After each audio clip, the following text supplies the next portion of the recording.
বাংলাদেশ কৃষি গবেষণা ইনস্টিটিউটের পক্ষ থেকে যে আমার গবেষণার ফলাফলগুলি আমি আপনাদের সামনে উপস্থাপন করলাম।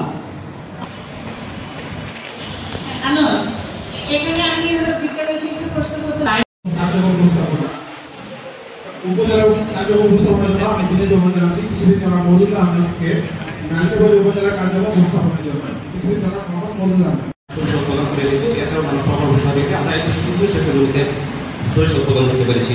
যেহেতু এটা শস্য নিবিড়তা বৃদ্ধিকরণ প্রকল্প, আমাদের মূল ম্যান্ডেট হচ্ছে শস্য নিবিড়তা বৃদ্ধি।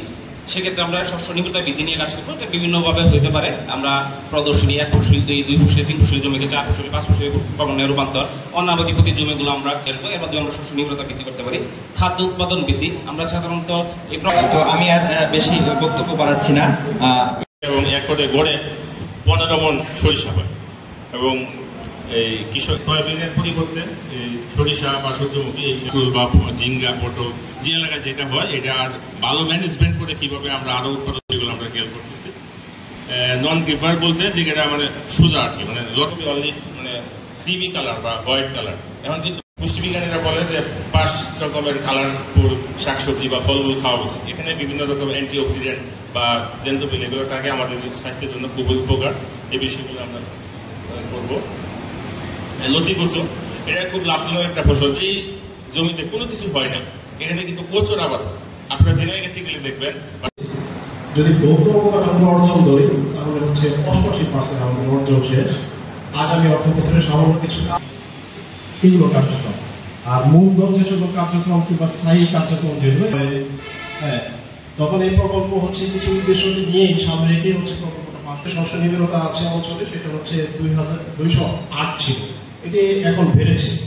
প্রকল্পের এর সাথে আরো কিছু আনুষঙ্গিক কিছু হচ্ছে উদ্দেশ্য আছে, এরকম হচ্ছে যদিও এই প্রকল্প 5 বছরকালীন প্রকল্প ছিল, 2025 পর্যন্ত ছিল। এটি হচ্ছে এই শেয়ারপুর আর 5টি জেলা আছে, ঢাকা বিভাগের কিশোরগঞ্জ এবং কাঁদাইল জেলা, এবং প্রতিটি কর্মশালা আছে।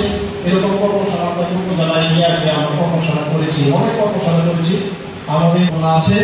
এইগুলো হচ্ছে আগামী বছরে আমরা আশা করছি খুব সুষ্ঠুভাবে শেষ হবে। এখান থেকে আমরা বিভিন্ন ধরনের দেওয়া হয়েছে।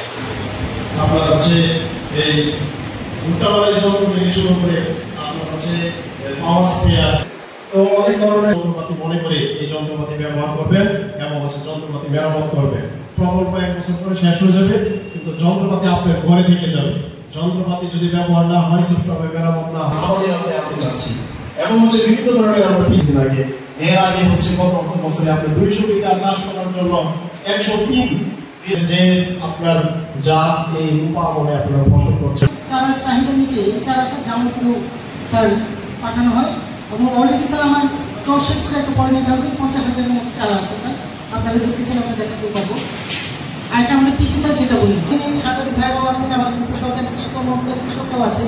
লক্ষ্মণপুর একটা ইউনিয়নে স্যার, ওটা আমার সবজির এলাকায়, এবং ওরা এই কুসুম দেয়নি, সে নিজের ইচ্ছায় স্যার এই সবজিটা চাষ করেছে। এবং যেটা ওনাদের মূল সমস্যা হয়েছে, আমরা তো প্রকল্প থেকে চারাগুলো পেয়ে থাকি, আমাদের চারাগুলো থাকে তো অথেন্টিক। তো ওনারা চারা প্রাপ্তির ক্ষেত্রে দেখা যায় যে চারা আমরা হয়তো হলুদ ফুলকপি হয়ে গেলো, সেটা বেগুন বা অন্য কালার, সাদা কালার, এই সমস্যাটায় তারা ভুগে। তবে আমি সামনের যে স্যার শীতের মৌসুম আপনাদেরকে দাওয়াত দিয়ে রাখলাম যে আমার কীভাবে আমরা তৈরি করতে পারি। চাইলে এটা জমিতে প্রয়োগ করে 100 বছর কার্যকরিতা থাকে। আগে আমাদের সেদিকে যেতে হবে। হাইড্রোপনিক্স করেন, আপনারা আধুনিক দিকে যান।